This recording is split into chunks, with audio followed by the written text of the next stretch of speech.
Assalamualaikum warahmatullahi wabarakatuh. Alhamdulillah alladzi bi ni'matihi tatimmu shalihat. Segala puji bagi Allah Jalla Jalaluh yang karena nikmatnya kebaikan-kebaikan menjadi sempurna. Alhamdulillahi Rabbil Alamin. Segala puji bagi Allah Tuhan semesta alam. Dialah pencipta jagat raya ini. Dialah pemiliknya. Dialah yang mengurusi dan mengaturnya. Dialah yang menerbitkan matahari dan menenggelamkannya. Dialah yang menurunkan hujan dan menumbuhkan biji-bijian. Dialah Allah Azza wa Jalla yang kalau kita memanggilnya dan menyerunya, dia mendengar dan mengabulkan doa-doa hambanya. Wa bihi nasta'in ala umurid dunya waddin. Dan hanya kepadanya kita meminta pertolongan dalam menghadapi urusan-urusan dunia dan urusan-urusan agama kita. Yang kalau bukan karena pertolongan Allah dan bantuannya, kita nggak akan bisa berbuat kebaikan apapun. Kalau bukan karena bantuan dan bimbingan Allah Azza wa Jalla, maka entah kita akan berada di tempat kebinasaan yang mana di muka bumi ini. Maka semoga Allah Azza wa Jalla mengampuni dosa-dosa kita, mengajarkan kepada kita ilmu yang bermanfaat, membimbing kita untuk mengamalkan dan menjalankan apa yang diajarkan kepada kita. Dan yang terpenting dari semua itu, sebagaimana firman Allah, wala tamutunna illa wa antum muslimun. Jangan sampai kita mati tidak dalam kondisi Islam. Allahumma tawaffana muslimin wa alhiqna bis salihin. Allahumma salli wa sallim ala abdika wa rasulika sayyidina wa maulana Muhammadin wa ala alihi wa ashabihi ajma'in. Amma ba'd. Jamaah rahimakumullah. Kita berjumpa kembali. Kita menyisihkan waktu kita, menyisihkan harta kita, meninggalkan sedikit kesibukan dunia kita untuk belajar menuntut ilmu. Dulu para salafus saleh mengatakan bahwasanya mereka menyisihkan waktu untuk dunia mereka. Artinya kalau ada waktu luang baru untuk urusan dunia. Yang menjadi fokus dan target mereka adalah urusan akhiratnya. Tapi itu kebalikan banyak manusia di masa kini, di mana mereka kalau ada waktu baru mereka mungkin datang kajian, menyimak kajian, membaca Al-Quran, membaca kitab. Tapi kalau ada waktu, artinya hanya sampingan belaka. Dan itulah menyebabkan manusia akhirnya sulit mendapatkan kebahagiaan. Tema kita hari ini, bahagia tanpa harus sempurna. Ya, kalau bicara sempurna, seperti apa sih manusia yang dianggap sempurna? Seperti apa? Karena biasanya manusia sebagai insan ijtimai, makhluk sosial, dia itu melihat kepada orang lain. Dia memandang kepada fulan, kepada fulana.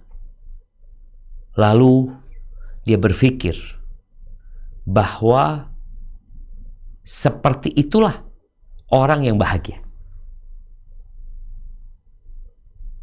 Terkadang kita membandingkan diri kita dengan orang-orang yang kaya raya. Setelah kita melihat mereka, lalu kita memandang kepada diri kita, mulai kita memaki diri kita sendiri. Atau mulai kita ribut dengan pasangan kita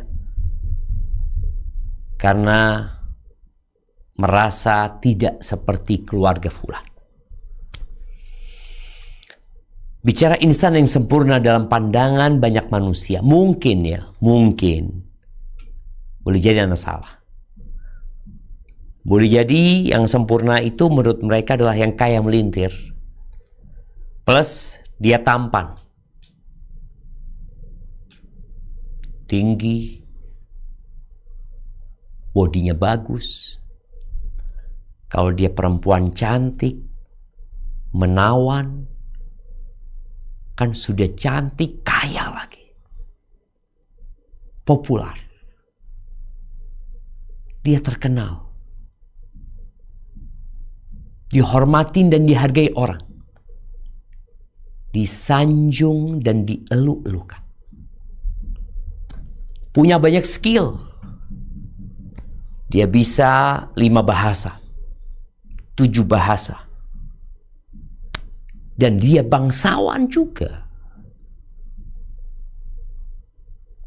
punya jalur keturunan yang dipenuhi dengan orang-orang terhormat dan berjasa, plus mungkin dia punya kuasa. Kalau bicara rumah jangan ditanya lah, dia jelasnya punya rumah. Ya gimana kita udah bicara dia kaya melintir ya, mobil jangan ditanya. Mungkin kalau kita ke rumahnya ngelihat, ya Allah, kayak di surga. Mau masuk ke rumahnya ada taman di kanan dan di kiri. Ketika masuk ke dalam rumahnya luas, besar, mewah. Harga kursinya berapa? 1,5 M. Nah ini mah gambar ini mah berapa harga sofanya? Tapi ahibati fillah. Lalu bagaimana dengan orang yang tidak seperti itu? Kalau kita memandang mereka orang yang bahagia. Jadi semua yang diinginkan dia dapatkan. Karena ada orang yang berpandangan demikian. Artinya kita menilai orang lain, orang ini Masya Allah ya. Masya Allah, kurang apa dia? Rumah tangganya Masya Allah, anak-anaknya soleh-soleha, kaya lagi, terhormat, mobilnya banyak, fisiknya sempurna. Kalau bicara fisik sempurna, memang manusia ini Allah ciptakan fi ahsani taqwim.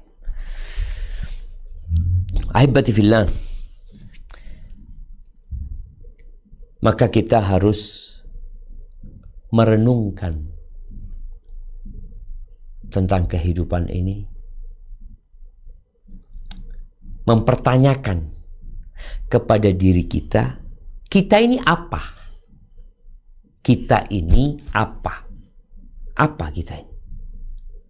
Oh, kita manusia, bukan apa Ustaz? Siapa? Boleh jadi apa dan siapa. Karena ada yang siapa kemudian berubah menjadi apa dia. Ketahuilah bahwasanya kita ini manusia yang dicipta dari 2 unsur. Ruh dan tanah. Ruh dan jasad kita ini. Ada orang yang fokus dengan jasadnya. Kesempurnaan-kesempurnaan jasadnya. Kesenangan-kesenangan jasadnya. Dia lupa bahwa engkau menjadi siapa karena ada ruh dan tanah. Tapi kalau ruhnya itu pergi, engkau jadi bangkai. Nggak ada yang mau sama dirimu. Keluarga menangisi jasad tanpa ruh. Keluarga memandikan jasad tanpa ruh. Keluarga membungkus jasad tanpa ruh. Keluarga mengantarkan jasad tanpa ruh. Bayangin ya, ternyata jasad kalau sudah nggak ada ruhnya, nggak ada nilainya.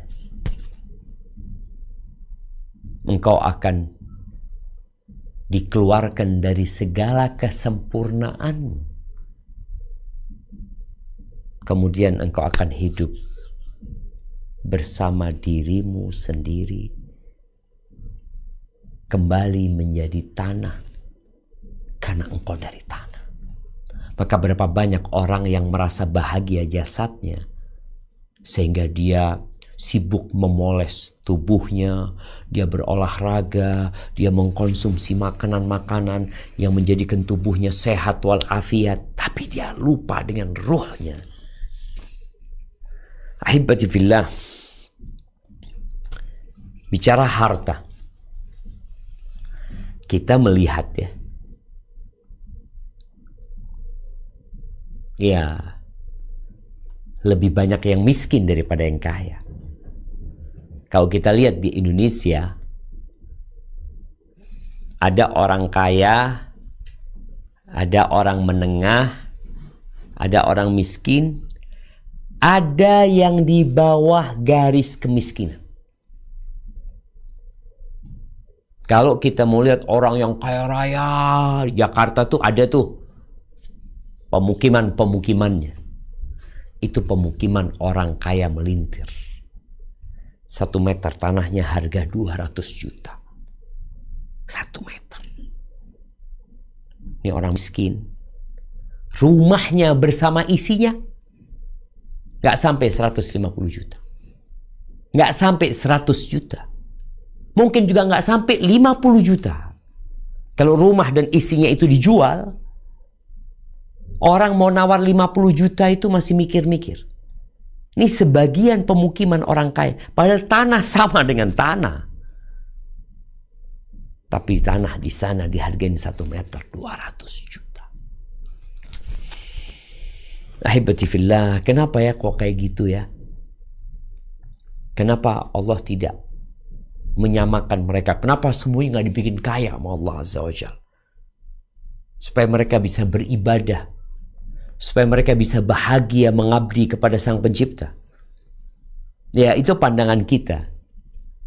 Ternyata manusia itu lemah. Allah tahu dengan diri kita. Sehingga Allah menakar rizki buat setiap manusia yang sesuai dengan kemampuan dia menyikapi rizki itu. Kalau enggak, nggak ada orang baik di muka bumi. Apa kata Allah di surat Asy-Syura ayat 27? Nah, tafadhal. Surat Asy-Syura ayat 27.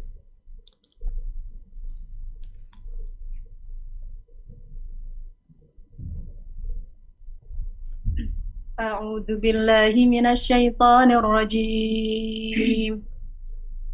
Walau basatallahu ar-rizqa li'ibadihi labaghaw fil ardi walakin yunazzilu biqadarin ma yasha. Innahu bi'ibadihi khabirum basir. Dan sekiranya Allah melapangkan rezeki kepada hamba-hambanya, niscaya mereka akan berbuat melampaui batas di bumi. Tetapi Dia menurunkan dengan ukuran yang Dia kehendaki. Sungguh Dia maha teliti terhadap keadaan hamba-hambanya, maha melihat. Subhanallah jemaah.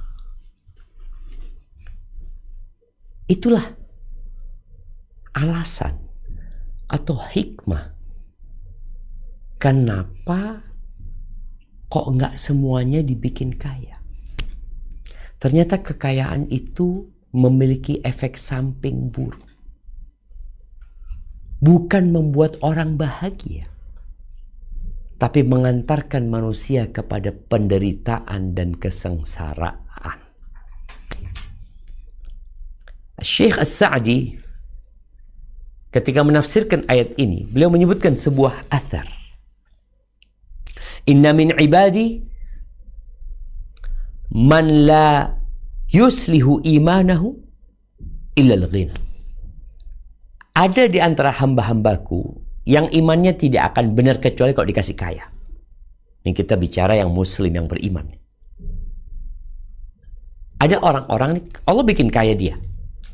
Karena dia kalau nggak kaya bahaya. Walau afqartuhu la afsadahu dzalika.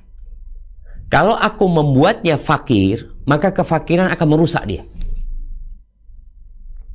Wa inna min ibadi man la yuslihu imanuhu illa al-faqr.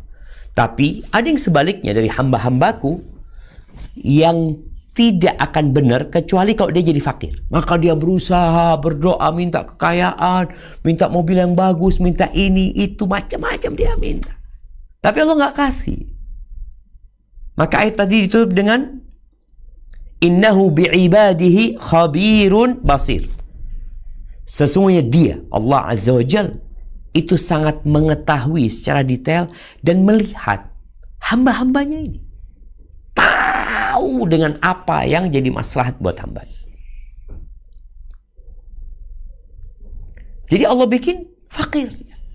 Walau agnaituhu la afsadahu dzalika. Kalau aku bikin dia kaya, rusak dia. Dan terbukti ya, ada orang-orang yang Allah kasih kaya, yang awalnya soleh, setelah kaya jadi nggak soleh. Jadi nggak bahagia. Kemudian wa inna min ibadi man la yuslih imanahu illa as-sihha. Ada di antara hamba-hambaku yang tidak dapat memperbaiki imannya kecuali kesehatan. Walau amratuhu la afsadahu dzalika. Kalau aku bikin dia sakit, rusak imannya dia. Karena tujuan manusia diciptakan adalah mengabdi kepada Allah Azza wa Jalla. Beribadah kepada Allah, beriman, bertakwa, menjalankan perintah, menjauhi larangan. Ada hamba-hamba yang kalau Allah bikin sakit, dia malah nggak sholat, berhenti dia sholat. Wa inna min ibadi man la yuslih imanahu illa al-marad. Ada yang hamba-hambaku yang tidak memperbaiki imannya kecuali sakit. Kalau sakit dia semakin bertakwa. Dia jauh dari kemaksiatan. Dia bisa berzikir. Dia bisa berkata subhanallah wa bihamdihi subhanallahil azim ratusan kali ketika dia sakit. Maka Allah bikin dia sakit. Kadang-kadang sakitnya dibawa mati. Inni udabbiru amra ibadi bi'ilmi. Aku, dalam asar ini disebutkan, mengurusin urusan hambaku dengan ilmuku, dengan apa yang di dalam hati mereka. Inni khabirun basir. Sesungguhnya aku maha mengetahui dan maha melihat.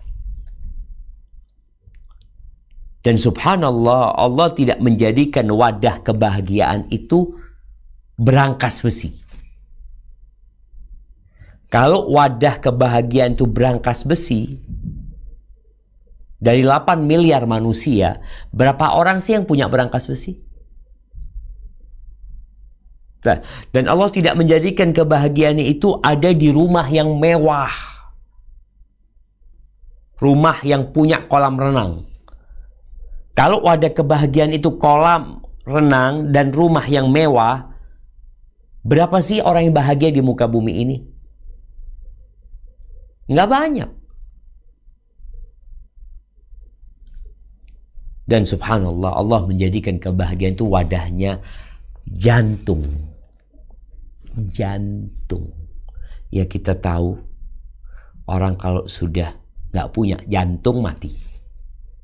Orang kalau jantungnya rusak, rusak semuanya. Dan semua manusia Allah kasih jantung. Dikasih wadah. Tinggal engkau mau isi apa tuh wadah. Kalau engkau memandang kebahagiaan itu harta, ya engkau akan mengisi hatimu dengan harta. Dan ternyata harta itu tidak pernah membuat orang puas. Ya. Dikasih 1 T, pengen 2. Dikasih 100 T, 100 triliun nih orang. Kepingin 200 triliun. Mau dibuat apa sebenarnya sih? Mau dibuat apa? Dan gak ada yang bikin puas manusia itu kecuali tanah. Balik ke tanah, selesai.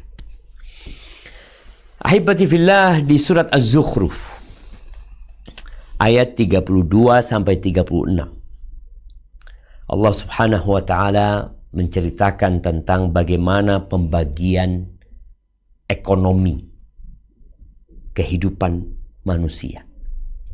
Bagaimana Allah mengatur dan kenapa Allah melakukan itu. Karena tidak ada satupun perbuatan Allah kecuali ada hikmah di dalamnya. Coba kita baca. Bismillah. أهم يقسمون رحمة ربك نحن قسمنا بينهم معيشتهم في الحياة الدنيا ورفعنا بعضهم فوق بعض درجات ليتخذ بعضهم بعضا سخريا ورحمة ربك خير مما يجمعون ولولا أن يكون الناس أمة واحدة لجعلنا لمن يكفر بالرحمن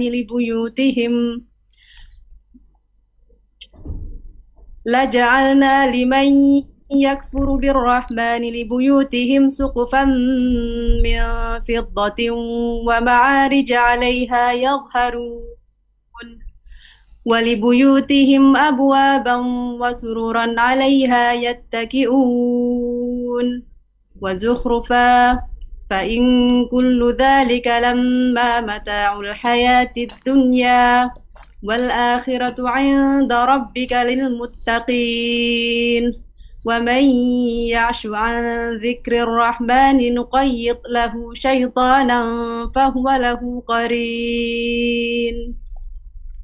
Apakah mereka yang membagi-bagi rahmat Tuhanmu? Kamilah yang menentukan penghidupan mereka dalam kehidupan dunia, dan kami telah meninggikan sebagian mereka atas sebagian yang lain beberapa derajat, agar sebagian mereka dapat memanfaatkan sebagian yang lain. Dan rahmat Tuhanmu lebih baik dari apa yang mereka kumpulkan. Dan sekiranya bukan karena menghindarkan manusia menjadi umat yang satu dalam kekafiran, pastilah sudah kami buatkan bagi orang-orang yang kafir kepada Allah yang Maha Pengasih, loteng-loteng rumah mereka dari perak. Demikian pula tangga-tangga yang mereka naiki. Dan kami buatkan pula pintu-pintu perak bagi rumah-rumah mereka, dan begitu pula dipan-dipan tempat mereka bersandar. Dan kami buatkan pula perhiasan-perhiasan dari emas, dan semuanya itu tidak lain hanyalah kesenangan kehidupan dunia. Sedangkan kehidupan akhirat di sisi Tuhanmu disediakan bagi orang-orang yang bertakwa. Dan barang siapa yang berpaling dari pengajaran Allah yang Maha Pengasih, yaitu Al-Quran, kami biarkan setan menyesatkannya dan menjadi teman karibnya. Barakallahu fikum. Jadi pembagian dunia ini itu berdasarkan ilmu Allah Azza wa Jalla. Allah jadikan sebagian kaya, sebagian miskin. Allah jadikan sebagian atasan, sebagian anak buah. Kadang-kala punya anak buah 10, 20. Ada yang punya pekerja 20.000. Allah yang membagi itu. Sehingga roda dunia berputar. Karena kalau semua dibikin kaya, rusak dunia ini. Maka Allah bikin berjenjang tuh kondisi manusia. Ada yang vice president mungkin. Di bawahnya lagi nanti ada GM, ada manager, ada supervisor, berjenjang. Allah yang membuat itu semua. Dan Allah ingatkan, wa rahmatu rabbika khairun mimma yajma'un. Dan rahmat Tuhanmu itu lebih baik daripada harta yang dikumpulkan sama manusia itu. Harta itu tidak lebih dari satu sayap nyamuk.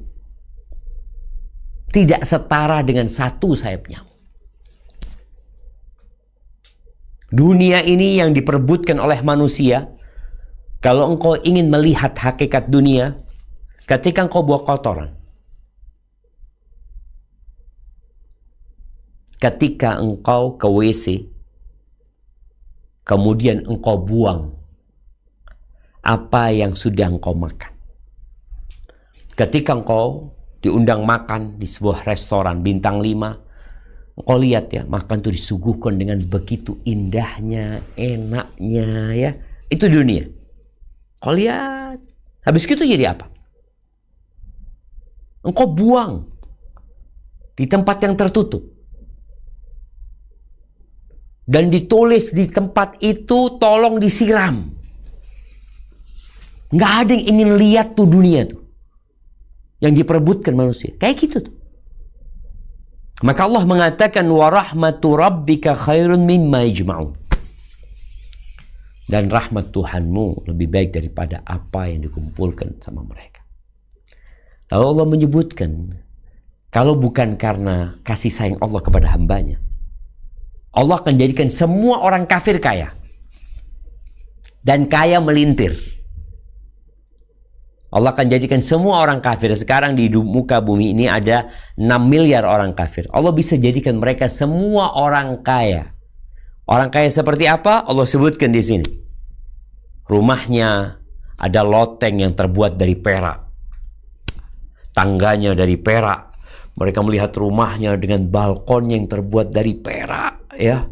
Kemudian pintu-pintunya dari perak, ranjang-ranjangnya yang mereka bersandar di sana, dan perhiasan-perhiasan emas Allah kasih sama mereka semua. Dan itu mudah bagi Allah. Allah tinggal mengatakan kun, jadi. Itu hanya kenikmatan dunia yang bakal ditinggalkan, sebagaimana manusia tadi mengeluarkan semua isi perutnya, padahal sebelumnya dia berusaha untuk memakan dan menikmatin apa yang dia makan, lalu dia buang. Wal akhiratu 'inda rabbika lil muttaqin. Dan hari esok itu buat orang-orang yang bertakwa di sisi Allah Azza wa Jalla. Ya, tapi ada orang yang nggak mau nerima peringatan Allah, mengabaikan peringatan Allah. Ya udah, dia akan didampingi oleh syaitan. Allah menyuruh kita memusuhi syaitan. Tapi ini orang gara-gara tidak mendengarkan perintah Allah Azza wa Jalla, peringatan Allah, ya udah, setan jadi kawan. Jamaah rahimakumullah, kita itu takjub memang kalau melihat orang kaya. Ya, gimana sih? Allah kan sudah cintakan di diri kita. Zuyina linnas hubbus syahwat. Dicintakan dalam diri kita cinta syahwat.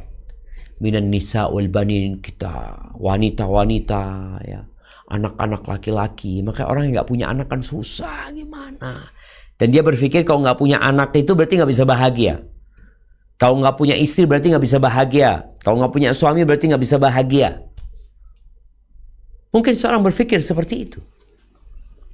Maka di surat At-Taubah ayat 55, Allah Azza wa Jal memperingatkan nabinya agar tidak terpapar keheranan, takjub dengan orang-orang kaya dan gaya hidup mereka. Jet pribadi, kalau sekarang, dulu nggak ada jet pribadi. Sekarang jet pribadi. Masya Allah, kok ngelihat cincinnya aja sudah 2,5 M. Aduh, ada yang puluhan M, belasan M ya. Kalau kita ngelihat, aduh, seneng banget orang ini. Bahagia. Apa kata Allah di surat Taubah ayat 55? Nah. فلا تعجبك أموالهم ولا أولادهم إنما يريد الله ليعذبهم بها في الحياة الدنيا وتزهق أنفسهم وهم كافرون. Maka janganlah harta dan anak-anak mereka membuatmu kagum. Sesungguhnya maksud Allah dengan itu adalah untuk menyiksa mereka dalam kehidupan dunia dan kelak akan mati dalam keadaan kafir. Kok bisa jemaah? Allah ingin menyiksa mereka dengan harta dan anak-anak mereka dalam kehidupan dunia.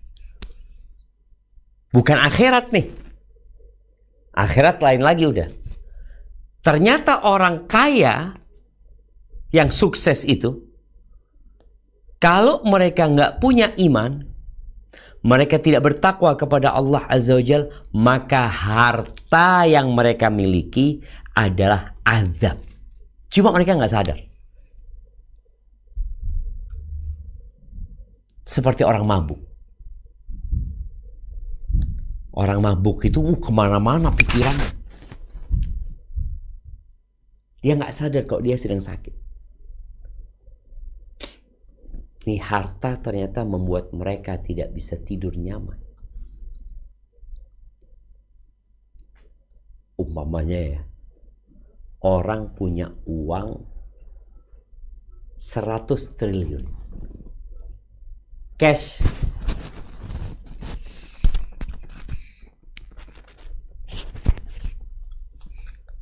Orang punya uang 100 triliun cash. Jadi di rumah dia ada uang atau emas kayak senilai 100 triliun. Bahagia nggak dia? Mungkin kita berpikir, bahagia nggak ya? Apa yang ada dalam benak dia ketika dia punya uang segitu banyak? Apa dia buka berangkasnya kemudian dia lihat-lihat? Ini fulusku ini. Atau dia berpikir bagaimana uang ini bisa jadi 200 T.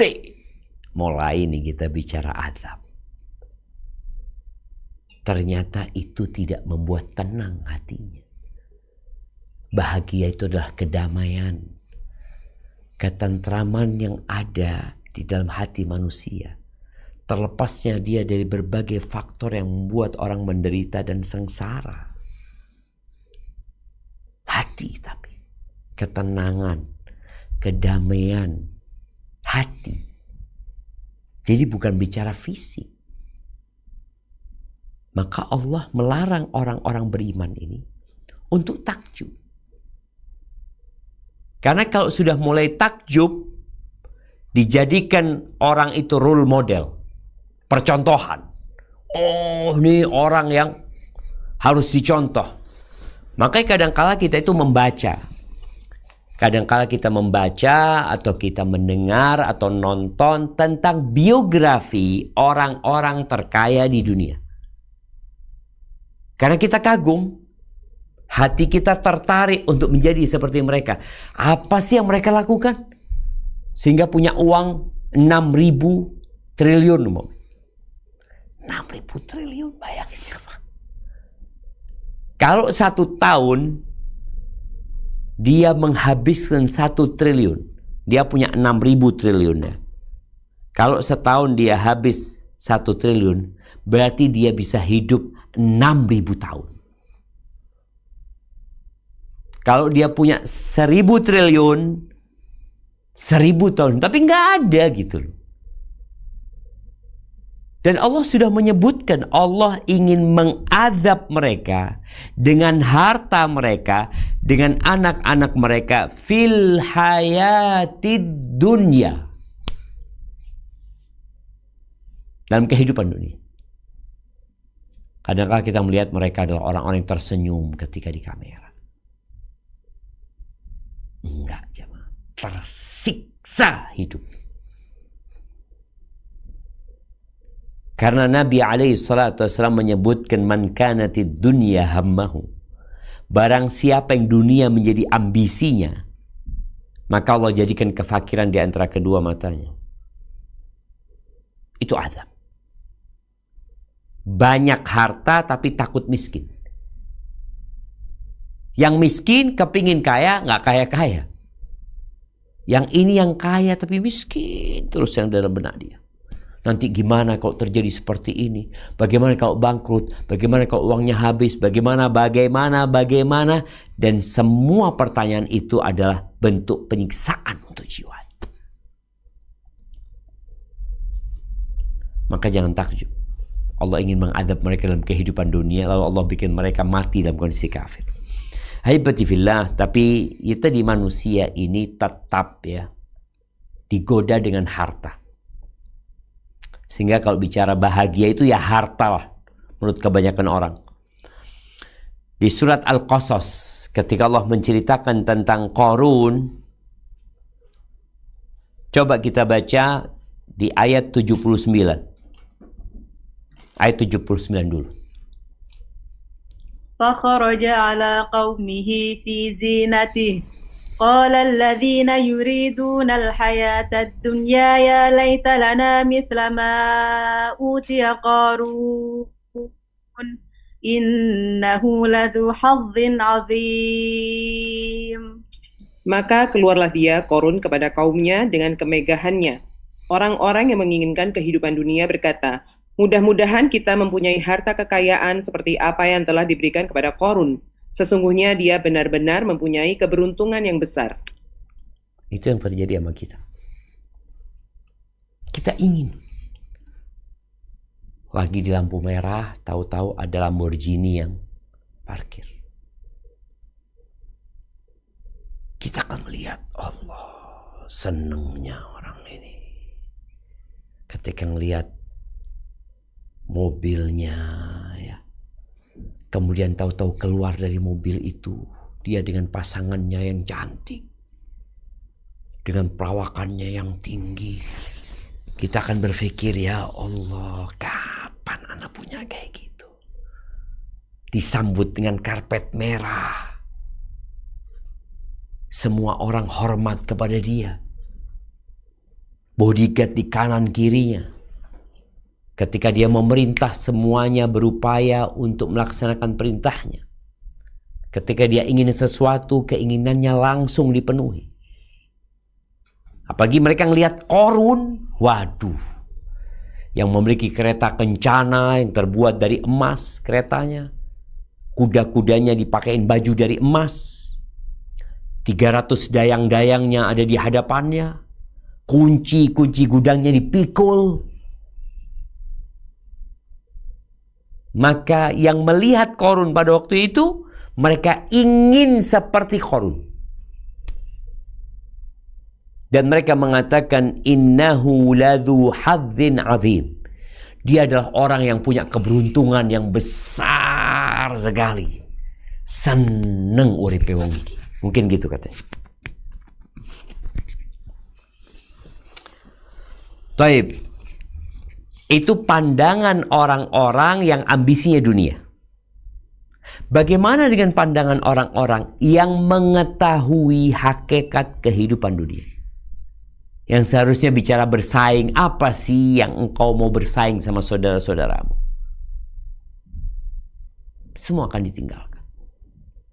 Baik, apa kata orang-orang yang memiliki ilmu?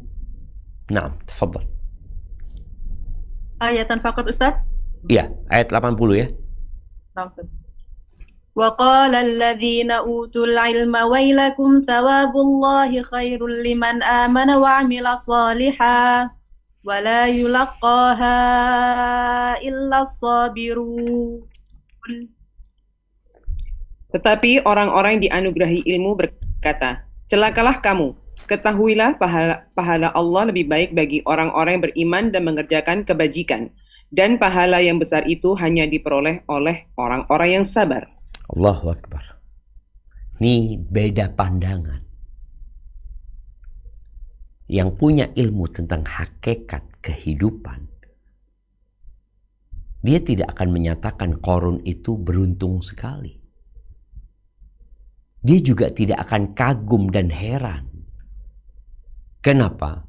Karena harta yang dimiliki Qarun itu tidak lebih dari satu sayap nyamuk. Sedangkan kita bisa dapat nyamuk beribu-ribu nyamuk. Ini satu sayapnya aja. Dunia dan isinya ini tidak dapat menandingi satu sayapnya.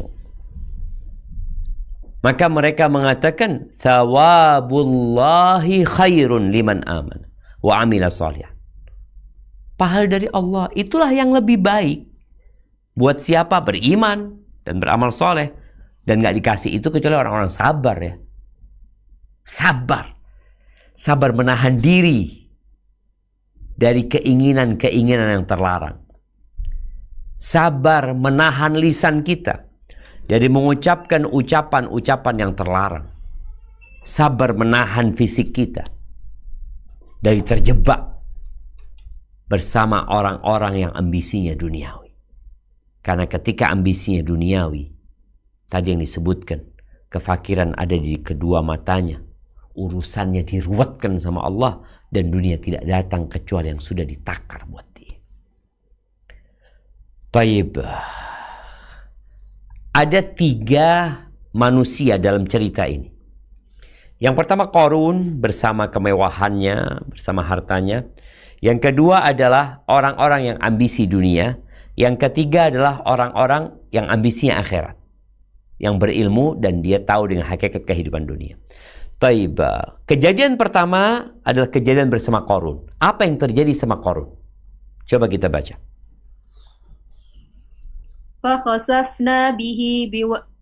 فخسفنا به وبداره الأرض فما كان له من فئة ينصرونه من دون الله وما كان من المنتصرين. Maka kami benamkan dia, Qarun, bersama rumahnya ke dalam bumi. Maka tidak ada baginya satu golongan pun yang akan menolongnya selain Allah. Dan dia tidak termasuk orang-orang yang dapat membela diri. Lihat, aktor pertama dalam cerita ini adalah Qarun. Bersama kemewahannya Allah benamkan. Supaya kita tahu ya, bahwasanya dunia ini ya Allah nilainya. Kalau antum melihat kejadian tsunami, kalau antum melihat kejadian keonaran yang dibuat oleh manusia, mobil-mobil dibakar, ini habis, rumah dihancurin ya. Kita lihat kadang-kala ada banjir bandang yang membuat negeri itu, kita tahu nggak ada nilainya. Mobil yang mungkin orang ingin mendapatkannya, jadi nggak ingin. Qarun dibenamkan bersama hartanya, bersama rumahnya. Qarun hanya tinggal cerita. Taib, ini yang pertama. Taib, orang yang kedua, yang tadi ambisinya dunia, yang takjub dan kagum dengan Qarun dan berpikir kaya itu adalah sumber kebahagiaan. Dan dia berpikir Qarun adalah orang yang bahagia. Sehingga mereka ingin seperti Qarun. Setelah mereka melihat apa yang terjadi dengan aktor pertama, Qarun, apa kata mereka? Tafadhol dibaca. وأصبح الذين تمنوا مكانه بالأمس يقولون ويك أن الله يبسط الرزق لمن يشاء من عباده ويقدر لولا أمن الله علينا لخسف بنا ويكأنه لا يفلح الكافرون. Dan orang-orang yang kemarin mengangan-angankan kedudukan Qarun itu berkata, aduhai, benarlah kiranya Allah yang melapangkan rezeki bagi siapa yang dia kehendaki di antara hamba-hambanya, dan membatasi bagi siapa yang dia kehendaki di antara hamba-hambanya. Sekiranya Allah tidak melimpahkan karunia-Nya pada kita, tentu dia telah membenamkan kita pula.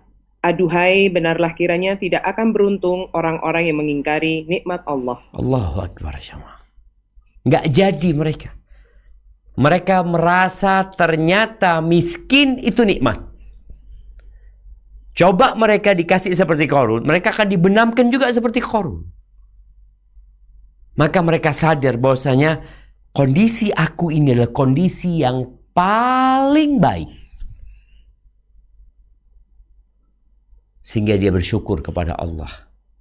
Kemarin mau seperti Qarun, keesokan harinya enggak, sudah kondisi ini lebih baik, kata mereka. Karena mereka tahu bahwa apa yang terjadi pada hakikatnya pelajaran buat semuanya.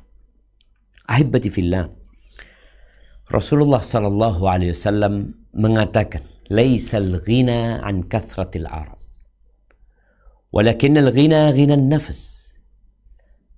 Kekayaan itu bukan dengan banyaknya harta benda. Bukan. Tapi kekayaan yang sebenarnya adalah kekayaan jiwa. Jiwanya kaya. Bagaimana jiwa yang kaya? Jiwa yang kaya adalah jiwa yang menerima apa yang Allah berikan. Yang ambisinya adalah akhirat. Yang Nabi SAW dalam hadis lainnya mengatakan, menjelaskan ya tentang hakikat kekayaan jiwa. Beliau mengatakan, irda bima qasamallahu laka takun aghnan nas. Ridalah engkau dengan apa yang Allah berikan kepadamu. Apa aja yang Allah berikan kepada engkau nerima. Menerima dengan cara mensyukurinya, memuji Allah atas nikmatnya, mengakui itu nikmat dari Allah, dan menggunakannya dalam ketaatan. Engkau ridha, engkau akan menjadi orang yang paling kaya di dunia. Jadi kalau bicara bahagia tidak harus sempurna, sepertinya salah tema ini. Bahagia harus sempurna. Yang gak sempurna gak akan bahagia. Loh gimana Ustaz ini? Cuma kesempurnaannya adalah berkaitan dengan kesempurnaan jiwa. Makanya Nabi SAW menyebutkan, laisal ghina an kathratil arad. Kaya itu bukan dengan banyaknya harta benda, tapi kaya jiwa. Arti kalau jiwamu kaya, engkau akan bahagia. Apapun kondisimu, bagaimanapun keadaan. Karena jiwanya sudah kaya. Jadi bukan kesempurnaan dari sisi fisik. Boleh jadi orang ini cacat ya mah. Cacat dia. Buta. Atau dia lahir dengan kondisi jari-jari yang tidak ada. Atau dengan kaki yang buntung sebelah. Tapi ketika dia sempurna, dia bahagia. Sempurna jiwanya. Menerima takdir Allah Azza wa Jal. Iman. Iman lagi. Kita tahu rukun iman tuh. Maka kalau engkau memiliki kesempurnaan dari sisi ini, engkau akan bahagia. Kemudian Nabi SAW menyebutkan ketika para sahabat ngobrolin tentang harta.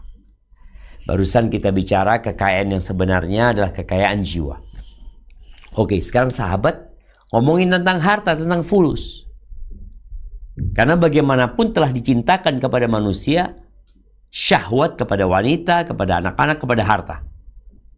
Maka Nabi SAW menyebutkan la ba'sa bil ghina. Nggak apa-apa kekayaan itu. Kekayaan itu nggak tercela gitu loh. Tapi ada syaratnya. Limanittaqa. Buat orang yang bertakwa. Jadi kaya itu nggak masalah. Asalkan orangnya bertakwa.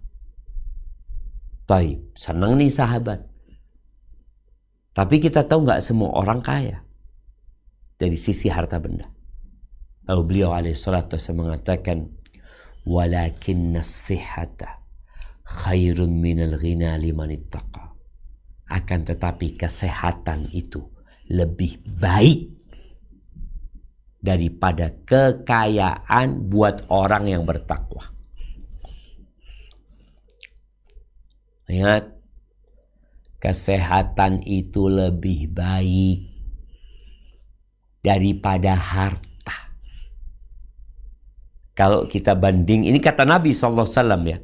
Dan secara realita sangat betul sekali. Cuma kita lupa bahwa nikmat sehat ini jauh lebih bagus daripada nikmat 100 triliun. Mau antum dikasih duit 100 triliun. Tapi kedua kaki antum diamputasi. Namun punya uang 100 triliun. Mau? Atau 1000 triliun. Tapi engkau stroke dan buta. Punya uang 1000 triliun. Milih mana? Orang enggak lah Ustaz, Anda milih punya kaki lah. Milih bisa beraktivitas, milih bisa melihat dan memandang. Tapi kita lupa. Sehingga pandangan kita kepada harta. Oleh karena itu Allah mengatakan, fala tu'jibka, jangan kagum engkau sama harta mereka.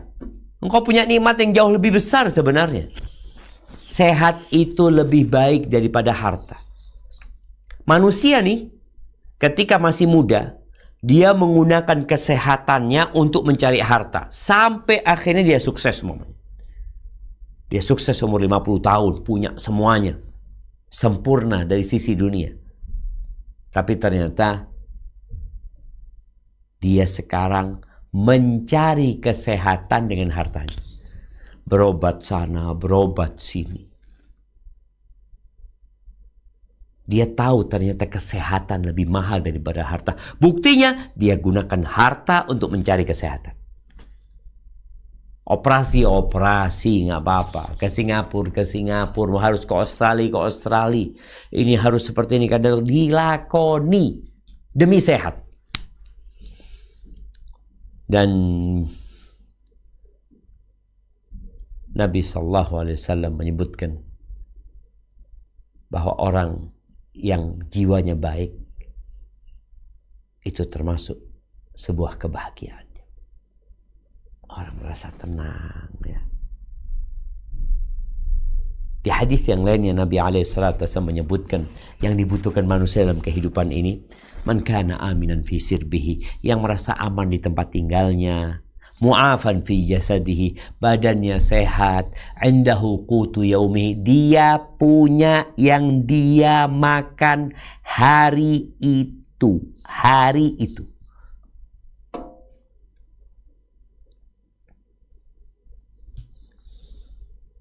Aman di tempat tinggalnya walaupun ngontrak, nggak rawan gempa mungkin, nggak banyak perampok, tidak sedang dalam kondisi perang.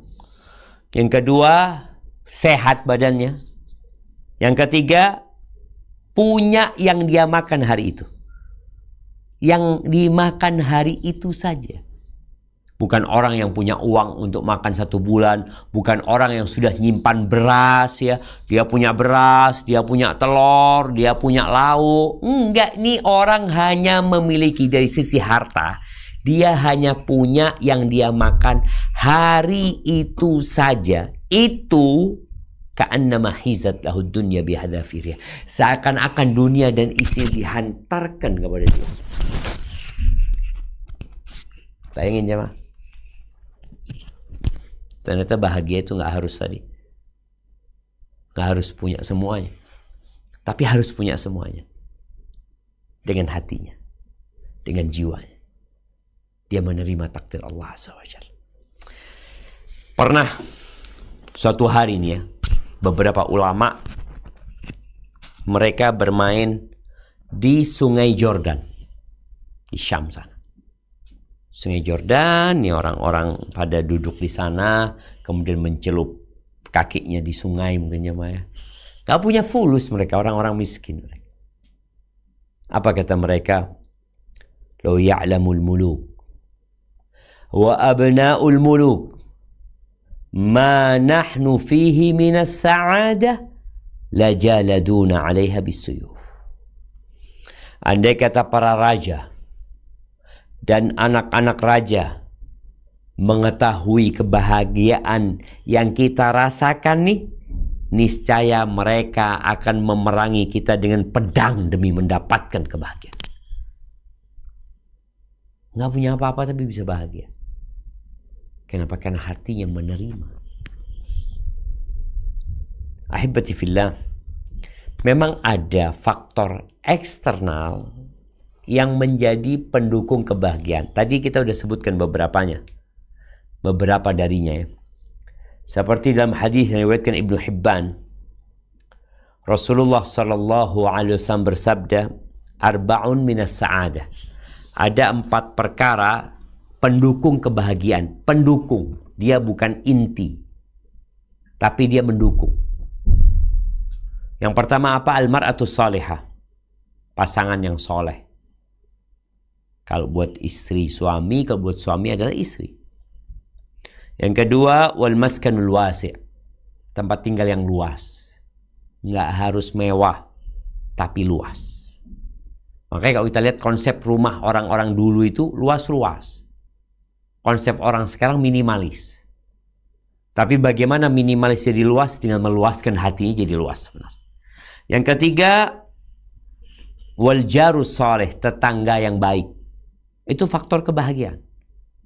Karena kalau kita hidup dengan tetangga yang menggoda, dengan tetangga yang tidak pandai menjaga hak-hak tetangganya, biasanya kita akan pindah.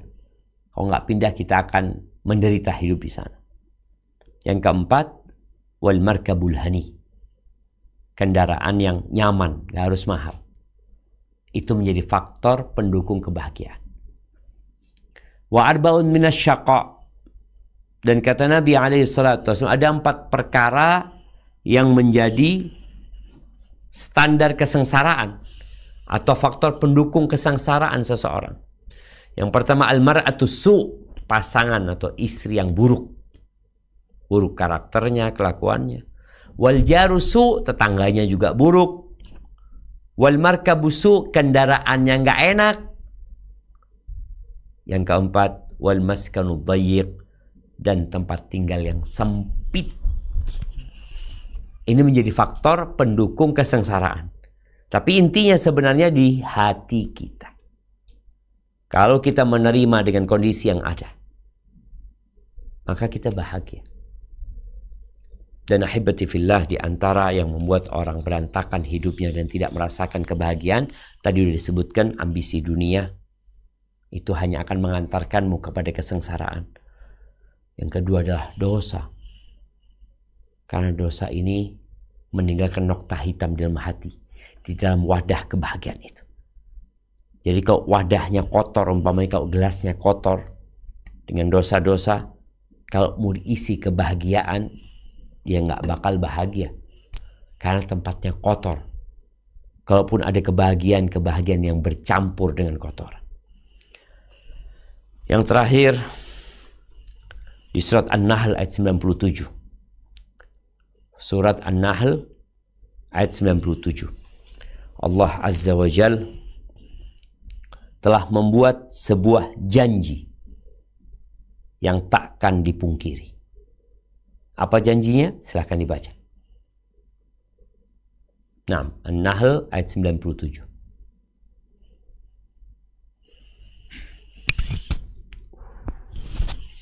من عمل صالحا من ذكر أو أنثى وهو مؤمن فلنحيينه حياة طيبة ولنجزينهم أجرهم بأحسن ما كانوا يعملون. Barang siapa mengerjakan kebajikan, baik laki-laki maupun perempuan dalam keadaan beriman, maka pasti akan kami berikan kepadanya kehidupan yang baik. Dan akan kami beri balasan dengan pahala yang lebih baik dari apa yang telah mereka kerjakan. Barakallahu fiik, ini janji Allah. Amal soleh, laki dan perempuan, dan beriman. Kalau amal soleh tanpa iman, nggak akan dapat janji ini. Kalau dia beriman tapi nggak beramal soleh, dia juga akan kehilangan sebagian dari yang Allah janjikan. Doa kita, Rabbana atina fid dunya hasanah wa fil akhirati hasanah wa qina adzabannar. Mintalah kepada Allah, kemudian carilah yang kau pinta. Dengan bertawakal kepada Allah, berupaya dan berusaha, dan hindarin dosa. Karena dosa tidak akan membuatmu bahagia. Walaupun sebagian mungkin merasa senang Ketika berbuat dosa, ya itu hanya kesenangan yang sementara. Yang sebentar lagi engkau akan merasakan penderitaan gara-gara dosamu. Jadi nggak harus sempurna, tapi juga harus sempurna. Nggak harus sempurna apanya, tapi harus sempurna apanya. Itu yang perlu direnungkan.